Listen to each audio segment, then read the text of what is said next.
Welkom in Nagrus.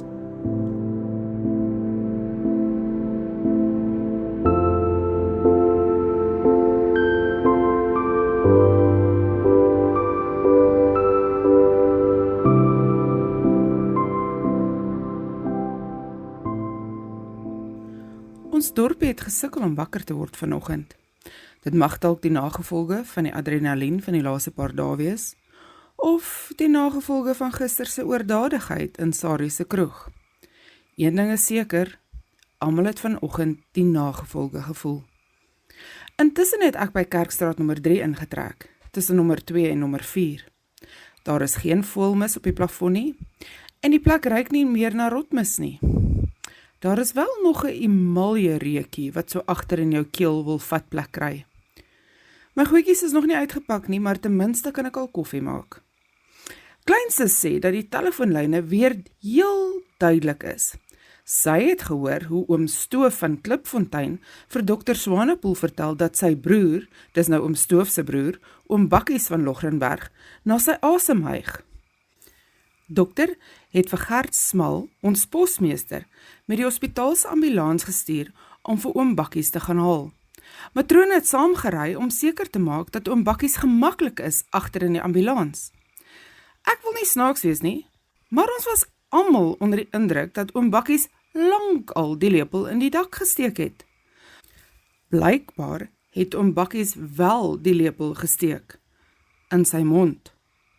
Matrone het vir dokter Swanepoel van oom Stoof se huis afgeskakel. Sy het baie benoud geklink volgens Kleinsus. Matrone het vir dokter Swanepoel verduidelik dat dit 'n lywige probleem is en dat oom Stoof en Gert Smal nie vir oom Bakkies op die draagbaar gelaai kan kry nie. Dokter Swanepoel het vir Kleinsus gevra om vir oom Grootvilies, ons self aangestelde brandweerhoof, te vra om met die brandweerwa en 'n paar manne uit te ry na Klipfontein toe. Hy het ook genoem dat hulle 2 ruggraatbord draagbare moet saamvat. Kleinsus het nie op haar laat wag nie.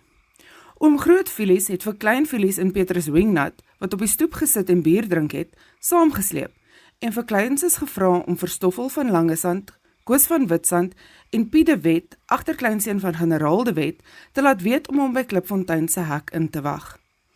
Volgens ooggetuies het die brandweerwa eers by die sportgronde gestop en die sleepwa gehak, voor hulle die tog Klipfontein toe aangepak het. Kleinvilies sê dat hy en Petrus Wingnut amper gestik het van die skrik toe hulle daar aankom. Oom Bakkies het soos 'n seekoei gelyk, daar waar hy op die bed gelê het. Net sy oë het onder die kombers uitgesteek. Toe hulle die kombers wegtrek, het die drillende seekoei vet hulle na asem laat snak. Koos van Langesand sê hy het nog nooit so 'n vet persoon gesien nie. Matrone sê dat sy dankbaar was dat oom Grootvilies 'n man met 'n plan is. Hy het die situasie een kyk gegee en toe begin opdragte uitdeel. Oom Stoof het nuwe osrieme uit die skuur laat haal. Piet de Wet, agterkleinseun van generaal de Wet, het die 2 hout ruggraatbord draagbare met die osrieme aan mekaar vasgeknoop. Matrone het vir oom Bakkies 'n kalmeermiddeltjie ingespuit en toe begin die harde werk. Oom Stoof het oom Bakkies se kop vasgeklem onder sy kieliebak, terwyl matrone haar vingers op sy pols gehou het. Dis nou oom Bakkies se pols. Gert Smal, Stoffel van Langesand, Koos van Witsand, Petrus Wingnut en Kleinvilies het aan die linkerkant van die bed staanplek ingeneem, soos 'n wafferse springbok voorry. Elkeen het 'n greep op die regterkant van oom Bakkies se nagklere gekry en met 'n hewige kreun, soos in 'n rugby skram teen die All Blacks, het hulle oom Bakkies so 'n soort van op sy sy gerol. Oom Grootvilies en Piet de Wet het die draagbaar onder oom Bakkies probeer inforceer, soos wanneer mense 'n setpil vir 'n kalf probeer indruk. Dit was 'n moeilike affære, sê matrone. Met 'n groot gesukkel was oom Bakkies op die saamgeflanste draagbaar geskuif. 'n Kombers is bo hom gegooi en hy is toe met osrieme aan die draagbaar vasgeryg. Ongelukkig vir oom Bakkies kon die dubbele draagbaar nie deur die deur of vensteropeninge pas nie. Die draagbaar is op sy sy deur die deuropeninge geskuif.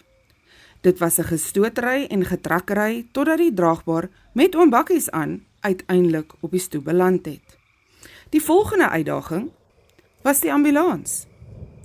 Daar was geen manier dat die dubbele draagbaar, met of sonder oombakkies, agter in die ambulans sou pas nie. Petrus Wingnut het net breed geglimlag en sy wenkbroue gewikkel. Hy het nog osrieme by oom Stoof geleen en die brandweerwa nader getrek. Nie dat daar plek in die brandweerwa vir 'n dubbele draagbaar is nie. Maar toe kom die sportgronde se sleepwa te voorskyn. Die 8 manne het vir oom Bakkies en die draagbaar opgetel en bo op die skaapreëling van die sleepwa geskuif. Die draagbaar was op die skaapreëling vasgeriem en almal het 'n sug van verligting geslaak, volgens Gert Smal. Niemand wou hulle lewe waag om onder die draagbaar in die sleepwa te sit vir die terugrit nie. Oom Groot Filies en Petrus Wingnut het in die brandweerwa geklim en die terugtog aangepak. Gert Smal en matrone het in die ambulans agter die brandweerwa aangery.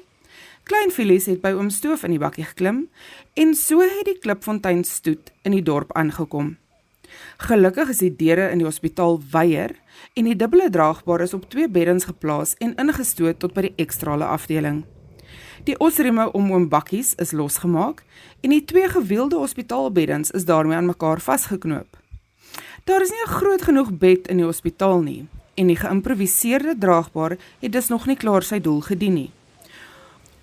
Oom Bakkies word oornag gehou vir observasie, want niemand weet nog hoe hy terug op Klipfontein gaan kom nie. Seker weer agter op die sportgronde se sleepwa, soos 'n stoetbul. Dr. Swanepoel het vir oom Bakkies gesê dat hy meer oefening moet kry. En hy is deur matrone op 'n strawwe dieet geplaas. Ons helde het hulle goeie daad met 'n koue bier by Sarie se kroeg gevier, nadat die sportgronde se sleepwa en die brandweerwa weer veilig terugbesorg is. Goed gedaan, manne. In ander nuus. Isak sê, Dit reën! Jippie, dit reën! 'n soete, nat nagrus.